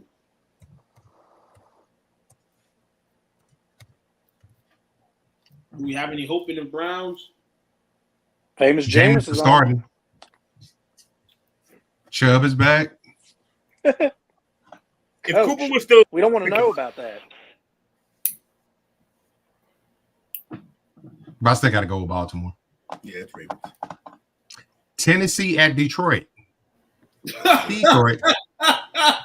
That's the laugh of the fucking day. And usually with the laugh of the fucking day is a fucking upset. But in this case, hell no. The Lions are going to win this game. Fucking head, shoulders, and toes. Please tell me I have a chance to take the Lions, the Tigers, and the Bears again this week. I want to. Depending on how one rookie QB his health is, you may want to take that. But we don't know yet. Will, I already got you down. I got the Lions. Arizona at Miami. Arizona at Miami, you're going to feel the Tua effect. I'm taking Miami to win this game. Tua is officially back on the field, I believe. I think. Let me double check. I think he is. Yeah, they have to. They have to win. If they can't win with the Messiah on the field, a.k.a. Tua, a.k.a. the guy that can probably like be in worse situations than Damar Hamlin, if they can't win the game with him, then yeah, this season's over. They can't win this game right here. He's coming back this week. I thought he was gonna wait and then they're gonna get him back to the bye week. Oh no! So basically the steps are like how the steps basically are like a normal concussion. Like he has to practice, get on the field. He had to do that, and then I guess like he has. I guess like the end of the week, he can go see a specialist. So either tomorrow or Friday, he'll go see the specialist who already okayed him to play. They just got to okay him one more time, and I think he'll be ready to play Sunday. But I need to know, man. I'm gonna take the Dolphins, man. This is the last week that you should feel safe taking Kyler Murray. Call of Duty comes out on Friday, so I'm taking the Cardinals one more time, and then everything else is going to be scary. Hey, it's truthfulness. I had to cross this out. I took Arizona at first. Tuke said the thing about Tua, so I crossed out Arizona and said I'm going to take the Dolphins, and I was like, nah, I just don't like that. I'm taking Kyler one more time. He wants to go out with a bang. Interesting about Miami, though, throughout the stretch without Tua, they are by numbers in terms of yards a game, they are the best defensive team in the NFL. I think they're like I'm trying to think of like 153 yards. Who is it? The Dolphins, the defense. So giving up only 153 yards a game. I mean, let's see what Kyler and them can do. And that's be interesting though. So Tuke got Miami, Jake's got Arizona. I've got Miami. Who'd you say, Will? Cardinals. Tyreek Hill crying on the field today when Tua came back to bless everybody on the field today, man. He's like, word! I get to have a 100-yard receiving game again. Hopefully. The real one who's fucking missing him is Waddle. He hasn't done shit. Yeah, Waddle, yeah. The New York Rogers at the New England Mayos. Will threw some interesting fucking news out earlier. The Patriots talking about getting rid of the black man. Not on time.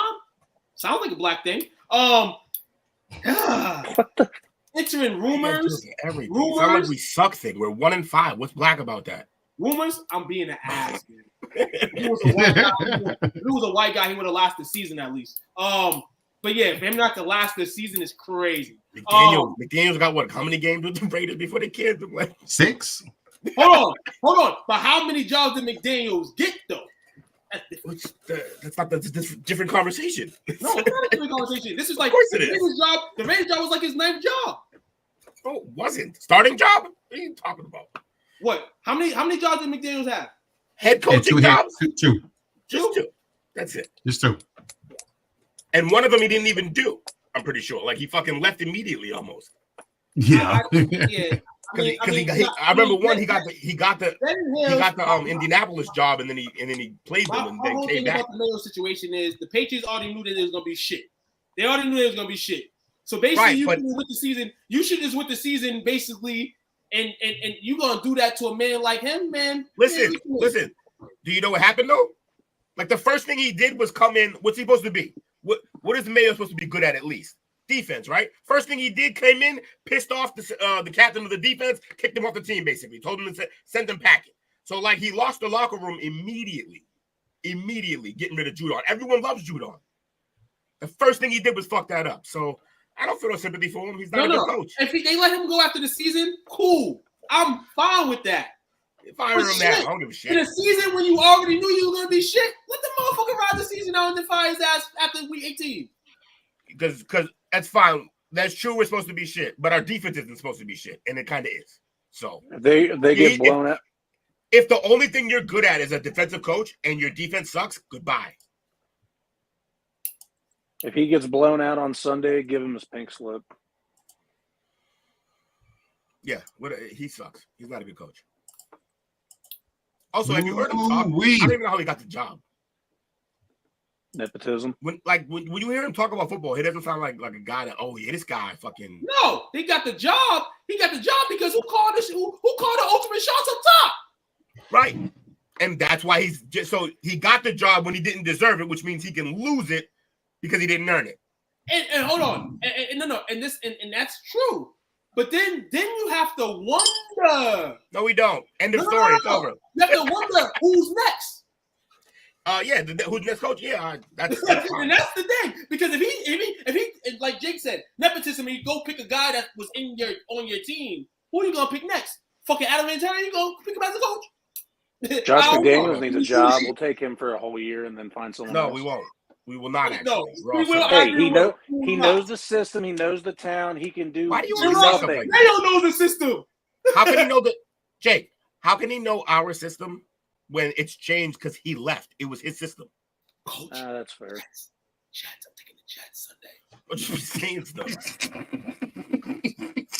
Oh, so this who y'all taking Sunday? This is completely. This is. I'm saying this just for fun. This has nothing to do with alliances. But go Jets, go? ? So yeah, Jets. Oh no! Just last year, I was in New England watching the shit bowl. Zach Wilson fucking versus Matt Jones. This will be much better this year with Drake May against Aaron Rodgers.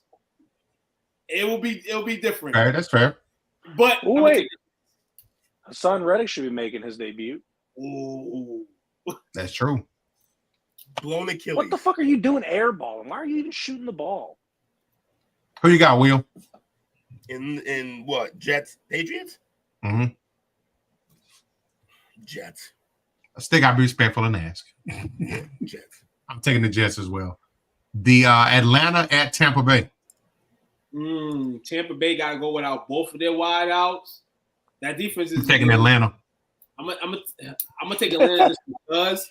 But shit, man, Atlanta, man, they better get the ball fucking rolling, man. Right now, you got if Kurt don't get it going, if he throw another bomb out there, the youngin warming up on the sideline.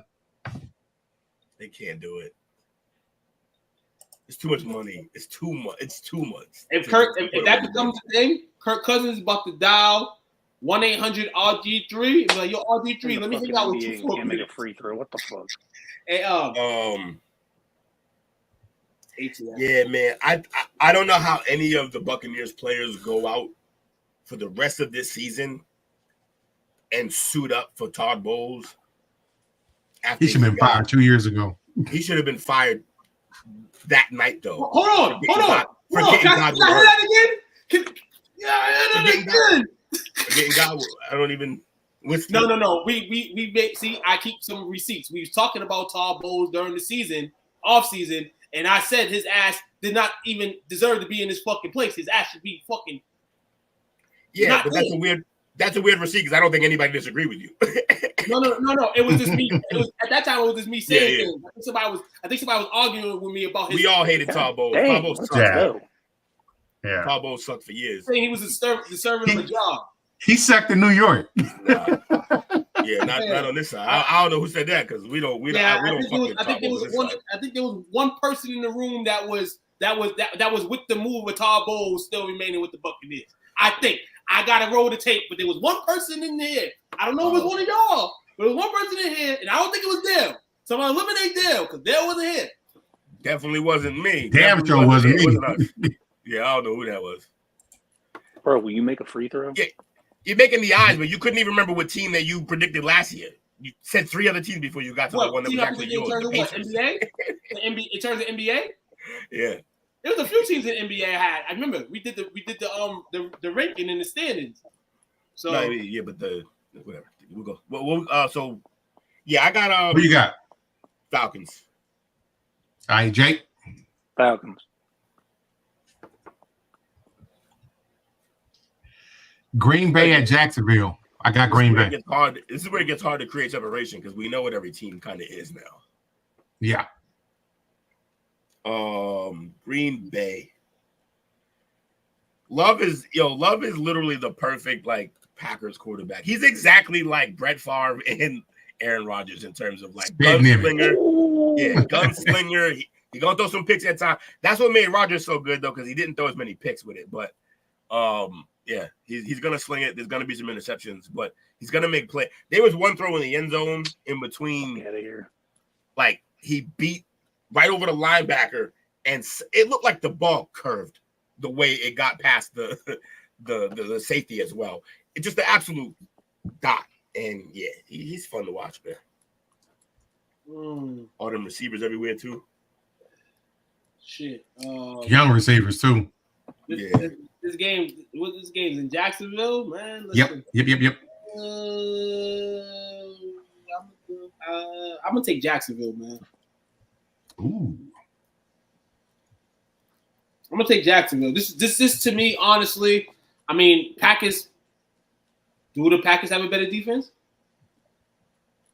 Defense pretty decent. Not by much. Both QBs still trying to find their ways.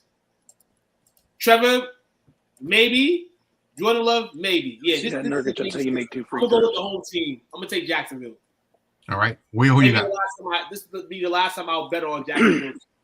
I'm not gonna bet on them. I picked them on my picks. Jake? Packers. Indiana at Houston. You know what's crazy? Because I was going through the schedule on the phone I got, and the schedule that I got on my phone, and Houston game was second, so I already chalked up Houston. And I wrote Houston. I thought that was I'm going Houston. I think the Colts are going to start Ant Richardson, and I think that's not the best move at the moment. Nah. Jake? I got Houston also. No couch for you. All right. This one's a toss-up. New Orleans at the Chargers. New Orleans sucks. Chargers, easily. It's not a good team. Jake?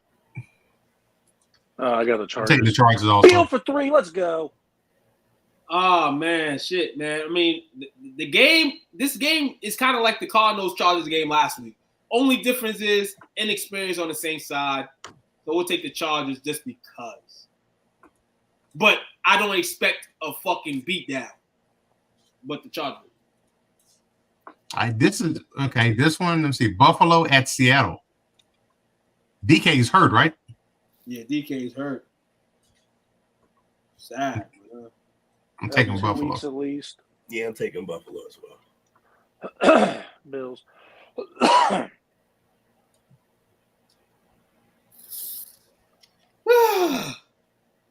Taking Seattle. Taking the Seahawks. Twos. Do you know what the difference is?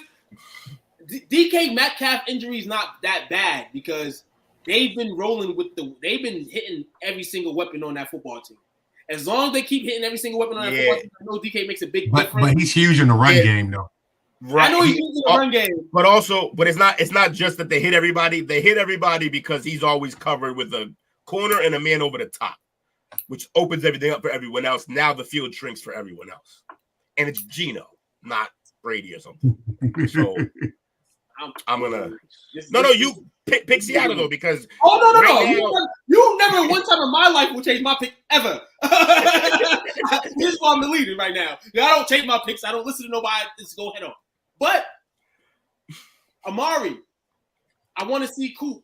I want to see drinking his own defenders. I want to see Cooper against these defenders because finishing himself off. all we say about Cooper's a great guy. Cooper's a great receiver. But one thing I know that Cooper can't go against is that physical shit. I expect Seattle to be physical on him and make it look like Buffalo still needs a receiver.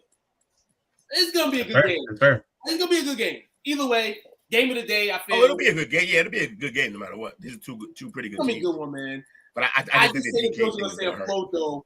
So the Bills got to stay afloat. They're staying afloat so far. And it's kind of weird because I'm picking Seattle, who I usually fucking bash more. Geno, not the team, and then Buffalo, who I said is gonna. And it's gonna be harder for Geno.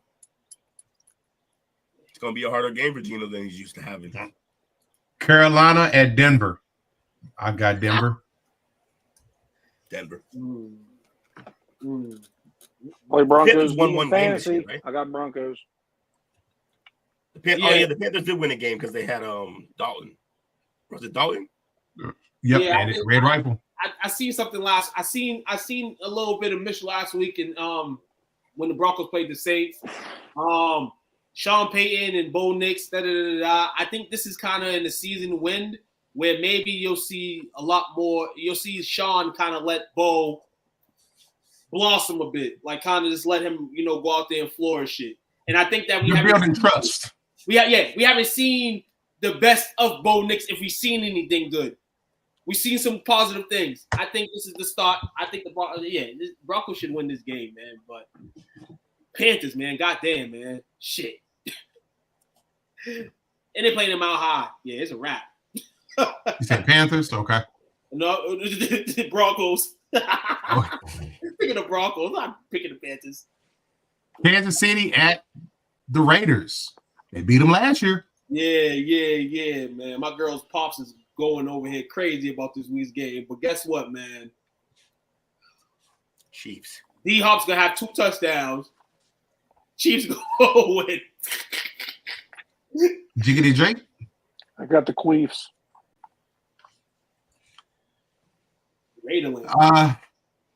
This game, it had potential to be great. Chicago at Washington. That's a I'm taking Chicago. Yep.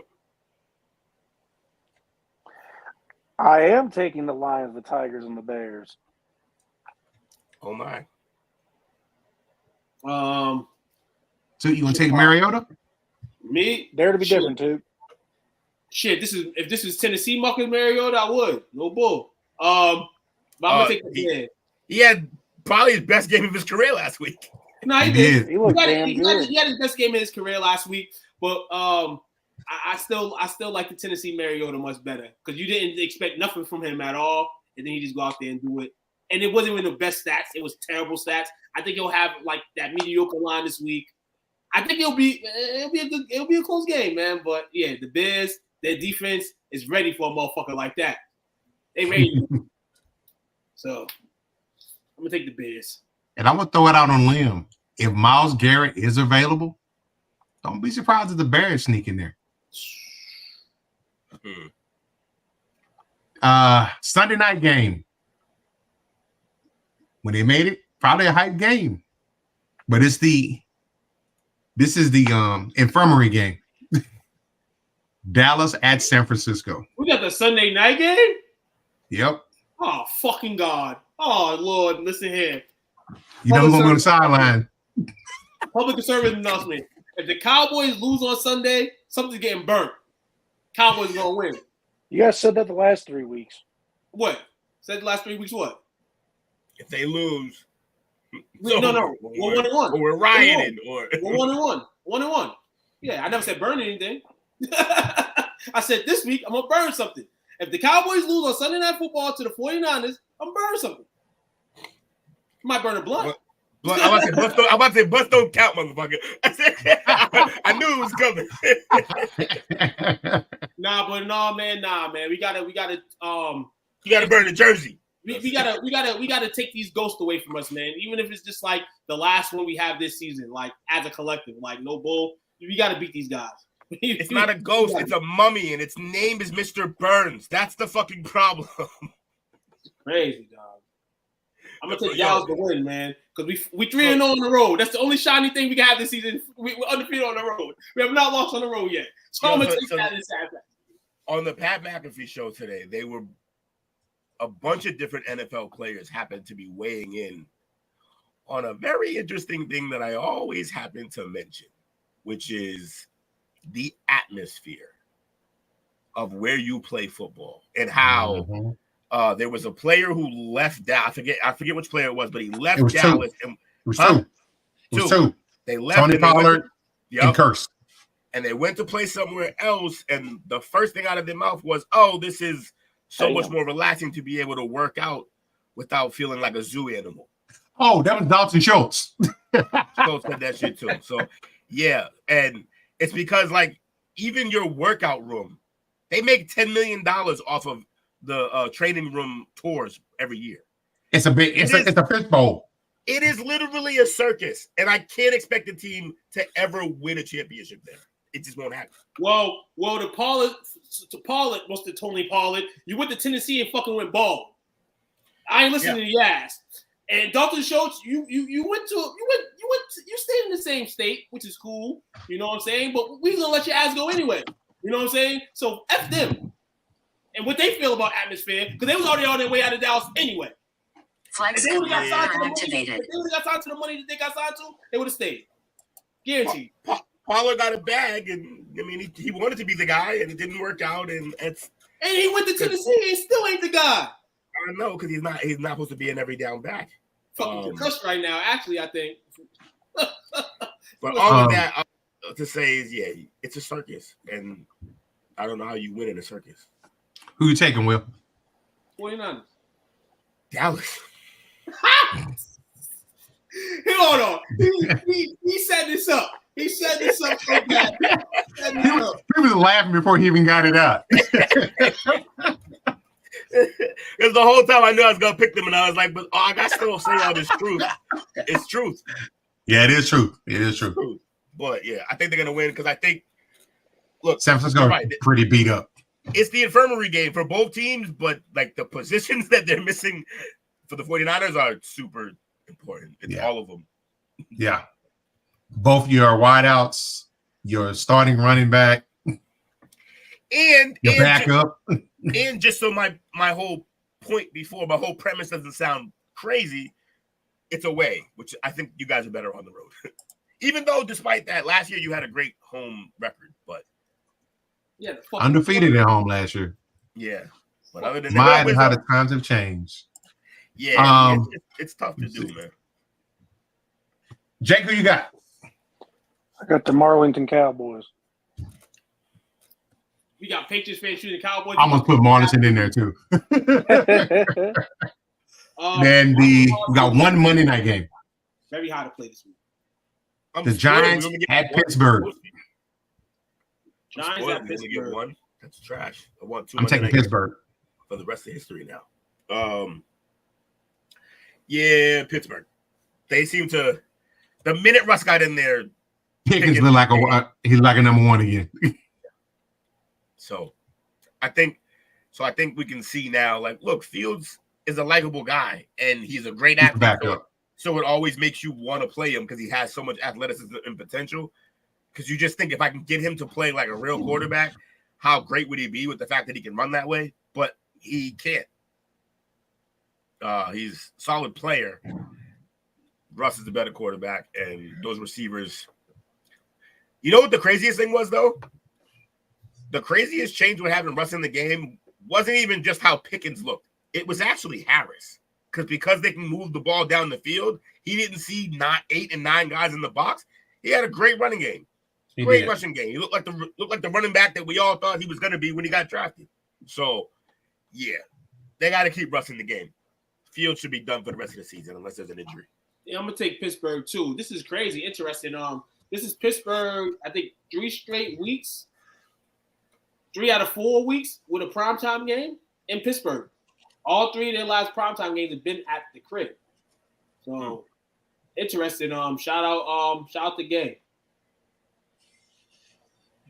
And it beat Adams' team 2 times in 3 weeks. Oh shit! Yeah, it did. Yeah. Adam, first person in history to lose. That's because Joey Porter Jr. plays Adams really well. Yeah, he does. He does. He got the length.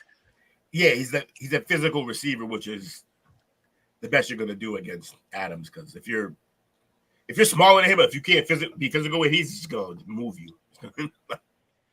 He's too strong. So trust Joe Pitts. Jake, who you got? Squealers.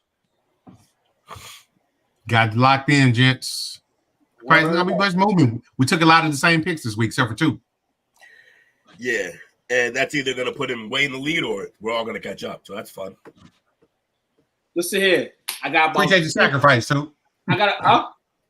Appreciate your sacrifice. Oh yeah. Sometimes, like I said, I just try to go on whatever flow I feel is for any of these teams right here, and I feel like I went the white way with a lot of these. The white way. The what way? With the right pick. Wascally Wabbit. Only pick, honestly, that I'm just keep hitting on right here is Jacksonville. Because I don't think I should have picked these motherfuckers. But I'm gonna keep them in here and hope that they beat Green Bay. 2 got 4 picks that he went against everybody. Mm-hmm. And the rest of us all picked the same exact shit, didn't we? Ugh. For the most part. Damn. We shall see. All right, fellas. Who you got? Real quick before we do shout outs. The Magic blew out the Heat tonight, 116-97. Jimmy went 1 for 8 for 3 points. Oh shit. Bam went 1 for 5 for 9 points. So the Heat are gonna have this issue where their young stars are not, I don't think, quite ready to take over. And Jimmy's about done. Yeah. So they got to figure that out. Hero got to step up and stay healthy. Otherwise, they're going to be a first-round exit. And we already got our first Shaq and the Fool of the season. Oh, what happened? Pistons got a tech and ran out with 6 players on the court. Fucking stupid. Got one job. Yeah. We got a shout out, gents. Shout out to everybody who came through in the chat. Shout out to you, fellas. Shout out to my guy too, bro. We've been getting after it lately. I like it. We're doing the thing. Sure, man. Pistons lost tonight to the fucking Pacers, man. Damn. Shout out to all y'all, man. Appreciate everybody. Hey, we gonna keep an eye on that Pistons thing though, because that's fun. That's gonna be one of the fun. Look at this shit right here. Now we're used to like overs going over now in days in the league.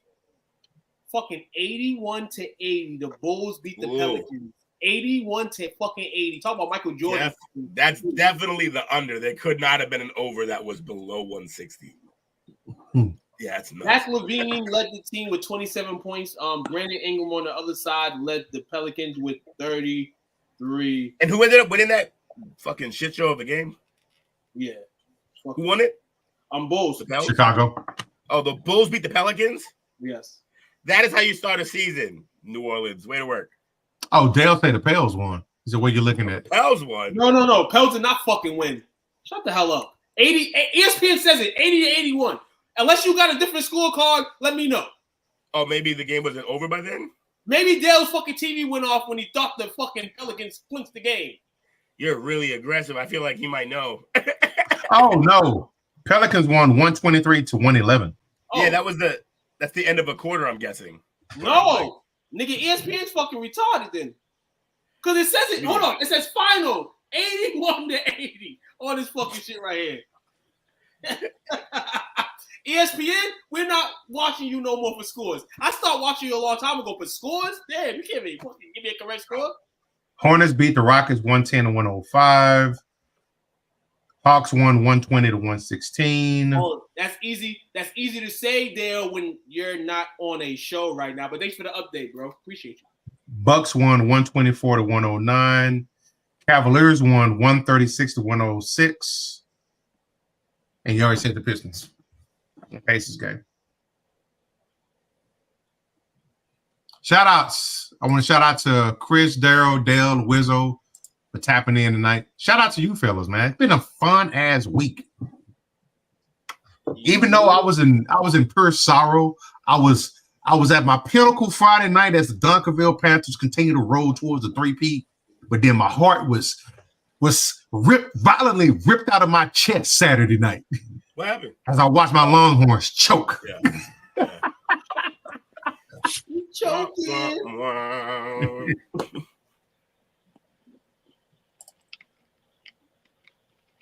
Man, job.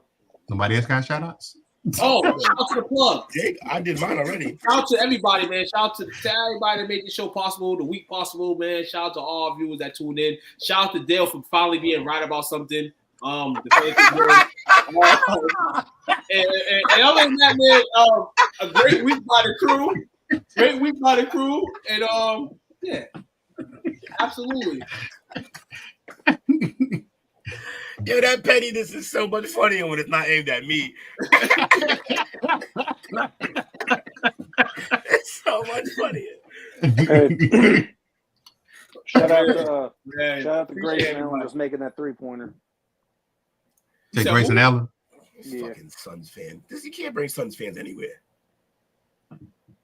My man's over here rooting in the 8. My man's rooting like the Suns are up 10 right now. Fucking tie game. Hey, yeah, 3-pointer brought us within one.